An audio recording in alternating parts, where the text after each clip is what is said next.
Hello, Steven. It's been a while since I've responded to anything you say, and you've said a lot of things that I think merit a response, so here it goes. First of all, I think we both agree more or less exactly on both the idea of deserving things and the idea of punishments. But I think if both of us expressed what we think about those, people would agree with me, and fewer people would agree with you. So I'm gonna say it in my way, even though it's probably more or less the same exact thing. So punishments are just when humans enforce negative things on people, basically just adding bad results to somebody's actions that weren't already there, inherent in the action itself. This kind of implies that when people interact with the world, they have the ability to change some of it. Some people think this is true to a greater extent than others. I find myself kind of in the middle of that whole spectrum. It's like the Atlas Shrugged versus the Fault in Our Stars dichotomy. But anyway, basic idea is, to some extent at least, people have control over their environment, and sometimes the things that people do affect the environment in a way that's negative while making it more positive for the person. So people are getting good results over doing bad things. And I think people use the word deserve to imply that they're seeing this happen and they don't think it should happen. And I think we both do see that, yes, there's a problem there.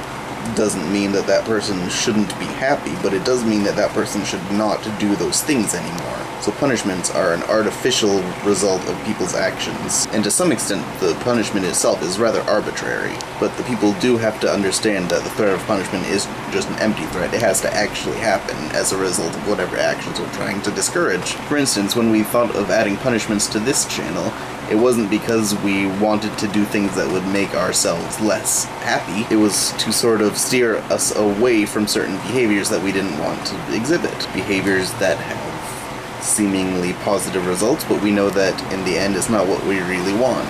Has this method been effective for us? Probably not. The other thing I wanted to talk about was how the year's gone so far. I think my favorite thing that I've done this year is make those videos on Gödel's incompleteness theorem, and I'm so getting better at that kind of thing. I can already see the end of that series of videos ahead of me, and I don't want it to end. I'll have to figure out something else to do that's satisfying in the same way. It's also a little satisfying that those are the most viewed videos on our channel.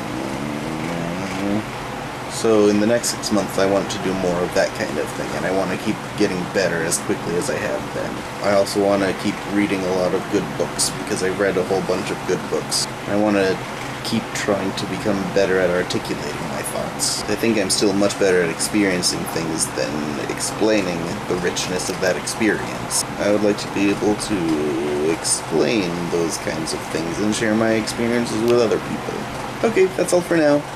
Talk to you later.